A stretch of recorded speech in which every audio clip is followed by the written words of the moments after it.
Hello കൂട്ടുകാരെ, പുതിയൊരു വീഡിയോയിലേക്ക് എല്ലാവർക്കും സ്വാഗതം. കുറേ ദിവസങ്ങൾക്ക് ശേഷമാണ് ഞാനിപ്പോൾ ഒരു വീഡിയോ ആയിട്ട് വന്നിരിക്കുന്നത്. അപ്പം നേരെ തന്നെ വെറുപ്പിക്കാതെ ഞാൻ വീഡിയോയിലേക്ക് കിടക്കുകയാണ്. അപ്പം കുറച്ച് ദിവസമായി ഏതായാലും വീഡിയോ ചെയ്തിരിക്കട്ടെ. അപ്പോൾ അതിൻ്റേതായിട്ടുള്ള ഒരു സ്റ്റാർട്ടിങ് ട്രബിളും കാര്യങ്ങളൊക്കെ എന്തായാലും കാണുമെന്ന് എനിക്കും അറിയാം. അപ്പോൾ എനിവേ എന്തായാലും ഞാൻ ഈ ഒരു വീഡിയോയിലേക്ക് പോവുകയാണ്. അപ്പോൾ ഞാൻ എടുത്തിരിക്കുന്നതെന്ന് വെച്ചാൽ ഒരു കോട്ടൺ മെറ്റീരിയലാണ്, ഇങ്ങനെ പ്രിൻറ്റഡ് ആയിട്ടുള്ള ഒരു കോട്ടൺ മെറ്റീരിയലാണ്. അപ്പോൾ അതിൻ്റെ നെക്ക് ഞാനാണെങ്കിൽ ഒരു സ്ക്വയർ നെക്കായിട്ട് ചെയ്യാനായിട്ടൊക്കെയാണ് പ്ലാൻ ചെയ്തിരിക്കുന്നത്. അപ്പോൾ അത് ചെയ്ത് വരുമ്പോഴത്തേക്കിന് നെക്കൽ വർക്കും കാര്യങ്ങളൊന്നും ഇല്ലാത്ത കാരണം ടോപ്പ് സിമ്പിളായി പോവും, പ്ലെയിൻ ആയി പോവും.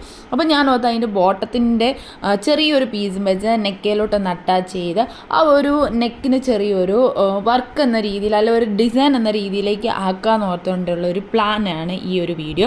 അപ്പം നമ്മൾ ഏതായാലും അതിനെടുത്തിരിക്കുന്നത് ഞാൻ പറഞ്ഞു ഓൾറെഡി കോട്ടൺ മെറ്റീരിയലാണ്.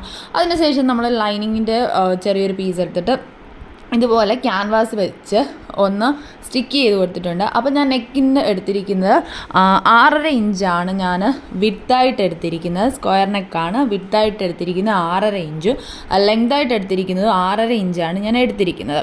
അപ്പോൾ അത് ഞാൻ ഇതുപോലെ ക്യാൻവാസിൽ വരച്ച് വെട്ടി ഇതുപോലെ തുണിയിലൊന്ന് സ്റ്റിക്ക് ചെയ്തെടുത്തിട്ടുണ്ട്. അതുപോലെ തന്നെ ഞാൻ എടുത്തിരിക്കുന്ന ആ ബോട്ടത്തിൻ്റെ മെറ്റീരിയൽ വിഡ്ത്ത് എടുത്തിരിക്കുന്നത് 4 ഇഞ്ചും അതുപോലെ തന്നെ ലെങ്ത് എടുത്തിരിക്കുന്നത് 8 ഇഞ്ചുമാണ്. പിന്നെ അതിൻ്റെ അതായത് 4 സൈഡും ഞാൻ ഇതിൻ്റെ അടിച്ചെടുത്തതിന് ശേഷമാണ് നെക്കയിലോട്ട് പിടിപ്പിക്കുന്നത്. അപ്പോൾ അടിക്കുന്നതിൻ്റെ വീഡിയോ ഞാൻ കാണിച്ചിട്ടില്ല, അപ്പോൾ അത് ആദ്യം തന്നെ ഞാൻ പറഞ്ഞേക്കാണ്. അപ്പോൾ നമ്മൾ ഇനി ഏതായാലും ആ ഒരു നെക്കൊന്ന് ഇതിലോട്ടൊന്ന് അറ്റാച്ച് ചെയ്യാനായിട്ട് പോവാണ്. അതായത് ടോപ്പിൽ നെക്ക് ആദ്യം പിടിപ്പിക്കണം, അതിന് ശേഷമാണ് ആ ബോട്ടത്തിൻ്റെ തുണി ഞാൻ ഈ ഒരു ടോപ്പിലോട്ട് വെക്കുന്നത്. അപ്പോൾ അതിനായിട്ട് ഞാൻ എൻ്റെ ഈ നല്ല തുണിയെ അതായത് നല്ല ഫാബ്രിക് ഇതേണ്ട ഇതുപോലൊന്ന് കറക്റ്റ് സെൻറ്റർ പോർഷൻ ഒന്ന് എടുത്തിട്ടുണ്ട്. 2ആയിട്ട് ഫോൾഡ് ചെയ്ത് അതിൻ്റെ കറക്റ്റ് സെൻറ്റർ പോർഷൻ എടുത്തിട്ട് ഒന്ന് മാർക്ക് ചെയ്ത് കൊടുത്തിട്ടുണ്ട്. അതിന് ശേഷം നമ്മളിനി ഇതിൻ്റെ ലൈനിങ് വെക്കുകയാണ് ചെയ്യുന്നത്. അപ്പോൾ ലൈനിങ് വെക്കുന്നതെന്ന് വെച്ചാൽ നമ്മുടെ തുണിയുടെ നല്ല വശമുണ്ടല്ലോ, നമ്മുടെ തുണിയുടെ ഉള്ളിൽ പോകുന്ന വശമല്ലാതെ നല്ല വശമുണ്ടല്ലോ, ആ നല്ല വശത്തിൻ്റെ പൊക്കത്താണ് ലൈനിങ് വെച്ച് കൊടുക്കുക. നമ്മളിനി ഇത് തിരിച്ചിട്ട് അടിക്കാൻ വേണ്ടിയാണ് അങ്ങനെ ചെയ്യുന്നത്. തുണിയുടെ നല്ല വശത്തിൻ്റെ പൊക്കത്ത് ഇതുപോലെ ലൈനിങ് ഒന്ന് വെച്ച് കൊടുത്തിട്ടുണ്ട്. ലൈനിങ്ങിൻ്റെയും സെൻറ്ററിൽ നോക്കി തുണി നമ്മുടെ നല്ല ഫാബ്രിക്കിൻ്റെയും സെൻറ്റർ പോർഷൻ നോക്കി കറക്റ്റായിട്ടൊന്ന് വെച്ചെടുത്തിട്ടുണ്ട്. അതിനുശേഷം നമ്മൾ ആ ക്യാൻവാസ് സ്റ്റിക്ക് ചെയ്തിരിക്കുന്ന ആ തുണിയുണ്ടല്ലോ, ആ തുണിയുടെയും കറക്റ്റ് സെൻറ്റർ പോർഷൻ എടുത്ത് ഈ ലൈനിങ്ങിൻ്റെയും പൊക്കത്തായിട്ടാണ് വെക്കുന്നത്. എന്നിട്ട് ഇത് അങ്ങോട്ടും ഇങ്ങോട്ടും മൂവ് ആകാതിരിക്കാനായിട്ട് ഈ 3 തുണിയും കൂടെ വെച്ചുകൊണ്ട് ഒരു പിന്ന് വെച്ചൊന്ന് അറ്റാച്ച് ചെയ്തും കൂടെ കൊടുക്കുന്നുണ്ട്. അപ്പോൾ അവിടെ സെക്യൂർ ആയിട്ടിരുന്നോളൂ. അപ്പോൾ നമുക്ക് തയ്ക്കാനായിട്ട് എളുപ്പമുണ്ട്.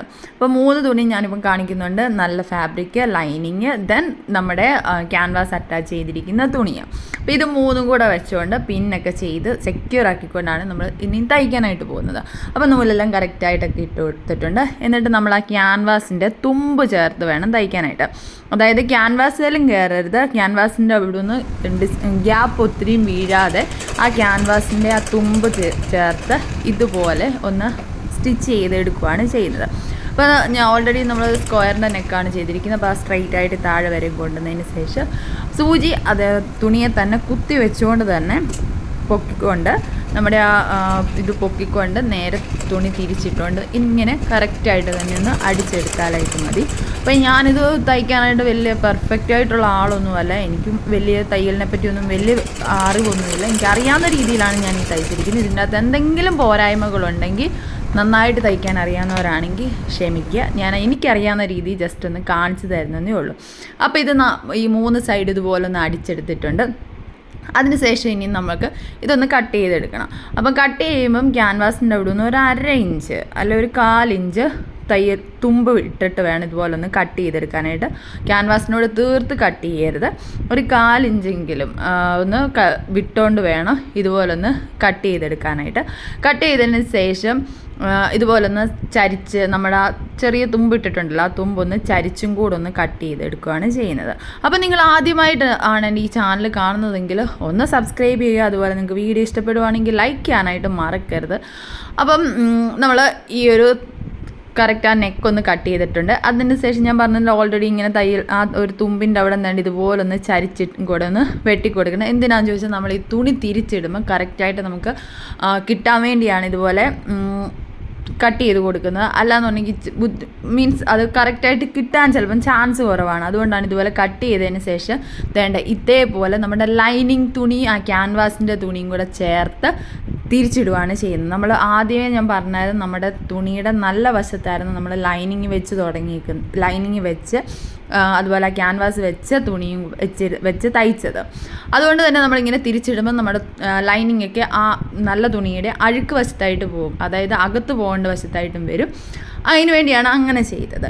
ഇനി നമ്മൾ നെക്ക് വീണ്ടും അടിക്കുന്നുണ്ട്. അപ്പോൾ അതിന് വേണമെങ്കിൽ ഇങ്ങനെ നേരെ ഇട്ടുകൊണ്ട് ലൈനിങ്ങും നല്ല തുണിയും കൂടെ നേരെ ഇട്ടുകൊണ്ട് പതിച്ച് വേണമെങ്കിൽ അടിക്കാം. ഇല്ലയെന്നുണ്ടെങ്കിൽ കറക്റ്റായിട്ട് തന്നെ ഒന്ന് മടക്കി കൊടുക്കണം. ആ ക്യാൻവാസിൻ്റെ അവിടെ തീർത്ത് തന്നെ ഒന്ന് മടക്കി നല്ലതായിട്ട് കൊടുത്തതിന് ശേഷം വേണ്ടി ഇതുപോലെ നല്ല തുണിയുടെ മണ്ട വെച്ച് ഒന്ന് അടിച്ച് എടുക്കുന്നുണ്ട്. അപ്പം കറക്റ്റായിട്ട് ആ നെക്ക് നന്നായിട്ട് തന്നെ കിട്ടാൻ വേണ്ടിയാണ് അങ്ങനെയും കൂടെ ചെയ്യുന്നത്. അപ്പോൾ നിങ്ങൾക്ക് ഈ വീഡിയോ യൂസ്ഫുൾ ആയിട്ടുണ്ടെങ്കിൽ എന്തായാലും ഒന്ന് കമൻറ്റ് ചെയ്ത് പറയാം. പിന്നെ ഇതിനകത്ത് എന്തെങ്കിലും മിസ്റ്റേക്ക് നിങ്ങൾക്ക് തയ്ക്കാൻ അറിയാവുന്നവരാണെങ്കിൽ നിങ്ങൾക്ക് കണ്ടിട്ട് തോന്നുവാണെങ്കിൽ അതും ഏതായാലും കമൻറ്റ് ചെയ്തും കൂടെ പറയുക. അപ്പോൾ എനിക്ക് ആ ഒരു മിസ്റ്റേക്ക് ഒന്ന് തിരുത്താനായിട്ട് പറ്റുമല്ലോ, അതിന് വേണ്ടിയാണ് നിങ്ങളും കൂടെ കമൻറ്റ് ചെയ്തും കൂടെ പറയുക. അതുപോലെ നിങ്ങൾക്ക് ഇഷ്ടപ്പെടുവാണെങ്കിൽ ലൈക്ക് ചെയ്യാനായിട്ട് എന്തായാലും നിങ്ങൾ മറക്കരുത്. അതുപോലെ ഷെയർ ചെയ്തും കൂടെ കൊടുക്കുക എല്ലാവർക്കും. അതുപോലെ സ്കിപ്പ് ചെയ്യാതെയും കൂടെ ഒന്ന് കാണാനായിട്ട് മാക്സിമം എല്ലാവരും ഒന്ന് ശ്രമിക്കുക. അപ്പോൾ നമ്മൾ വേണ്ട നെക്ക് കറക്റ്റ് ഒന്ന് അടിച്ച് നല്ല വൃത്തിക്ക് തന്നെ എടുത്തിട്ടുണ്ട്. നല്ല കറക്റ്റ് സ്ക്വയറായിട്ട് തന്നെ കിട്ടിയിട്ടുണ്ട്.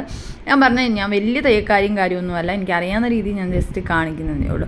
അപ്പോൾ ഇനി നമ്മളിനി ആ ബോട്ടത്തിൻ്റെ പീസ് വെക്കാനായിട്ടാണ് കറക്റ്റ് ആ സെൻറ്റർ പോർഷൻ തന്നെ ഇതുപോലെ ഒന്ന് മാർക്ക് ചെയ്തെടുത്തിട്ടുണ്ട്. അതുപോലെ ആ ബോട്ടത്തിൻ്റെ തുണിയുടെ ഞാൻ 4 സൈഡും ഞാനൊന്ന് അടിച്ചിട്ടുണ്ട്. അത് ഞാൻ ഈ വീഡിയോയ്ക്കകത്ത് ആഡ് ചെയ്തിട്ടില്ലെന്നേ ഉള്ളൂ. 4 സൈഡും തുമ്പ് 4 അടിച്ചെടുത്തതാണ് ഇത്. എന്നിട്ട് ആ തുണിയുടെയും കറക്റ്റ് സെൻറ്റർ പോർഷൻ ഒന്ന് മാർക്ക് ചെയ്തതിന് ശേഷം നമ്മുടെ ടോപ്പിൻ്റെ സെൻറ്റർ പോർഷനിലേക്ക് കറക്റ്റായിട്ടൊന്ന് വെച്ചിട്ട് ഇതുപോലെ പിന്ന് വെച്ച് തന്നെ ഒന്ന് അറ്റാച്ച് ചെയ്ത് കൊടുക്കുന്നുണ്ട്. ആ തുണി അങ്ങോട്ടും ഇങ്ങോട്ടും മൂവ് ചെയ്യാതിരിക്കാൻ വേണ്ടിയാണ് പിന്ന് വെച്ച് ഒന്ന് അറ്റാച്ച് ചെയ്ത് കൊടുക്കുന്നത്. അതിന് ശേഷം നമുക്കിനി ആ ബോട്ടത്തിൻ്റെ ആ തുണിയുടെ പൊക്കത്ത് കൂടെ 4 സൈഡും ഇതുപോലൊന്ന് കറക്റ്റായിട്ടൊന്ന് അടിച്ചെടുക്കണം. അപ്പോൾ അത്രയും കൂടെ ചെയ്ത് കഴിയുമ്പോഴത്തേക്കിനും നമ്മുടെ ഈ ഒരു വർക്ക് കംപ്ലീറ്റ് ആവും. ഇപ്പോൾ പ്ലെയിൻ ആയിട്ടുള്ള ഒരു ടോപ്പല്ലേ, അതുകൊണ്ടാണ് ഞാൻ ആ ഒരു ബോട്ടത്തിൻ്റെ പീസ് വെച്ച് ഇതുപോലൊന്ന് ഒരു പ്ലെയിൻ മാറ്റി ഇച്ചിരി ഒരു വൃത്തിക്ക് കിട്ടാൻ വേണ്ടി ഇങ്ങനൊന്ന് ചെയ്തത്. അപ്പോൾ നിങ്ങൾക്ക് ഈ ഒരു വീഡിയോ കണ്ടിട്ട് നിങ്ങൾക്ക് ഇത് യൂസ്ഫുൾ ആയിട്ടുണ്ടോ അതോ നിങ്ങൾക്ക് ഇത് ഇഷ്ടപ്പെട്ടിട്ടുണ്ടോ എന്നുള്ളത് നിങ്ങൾ എന്തായാലും ഒന്ന് കമൻറ്റ് കൂടെ ചെയ്ത് പറയാനായിട്ട് മറക്കരുത്. അപ്പോൾ ഈ 4 സൈഡും കൂടി അടിച്ചെടുക്കുന്നതോടുകൂടി നമ്മുടെ ഈ ടോപ്പിൻ്റെ നെക്കിൻ്റെ ആ ഒരു ഡിസൈൻ തീരും.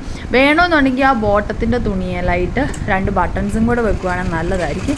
പക്ഷേ എനിക്ക് വെക്കാനായിട്ടുള്ള ടൈം കിട്ടിയില്ല. തന്നെയല്ല പെട്ടെന്ന് തന്നെ എനിക്കിത് തീർക്കണമായിരുന്നു, അതുകൊണ്ട് തന്നെ ഞാൻ വെച്ചില്ല. അപ്പോൾ ഇത്രയേ ഉള്ളൂ നമ്മുടെ ഈ ഒരു ചെറിയൊരു വീഡിയോ. നിങ്ങൾക്ക് ഈ വീഡിയോ ഇഷ്ടപ്പെടുവാണെങ്കിൽ ലൈക്ക് ചെയ്യാനും ഷെയർ ചെയ്യാനും കമൻറ്റ് ചെയ്യാനായിട്ട് മറക്കരുത്. ഇതാണ് നമ്മുടെ ഫൈനൽ റിസൾട്ട്. അപ്പം ബൈ, ഇനി അടുത്തൊരു വീഡിയോയിൽ കാണാം.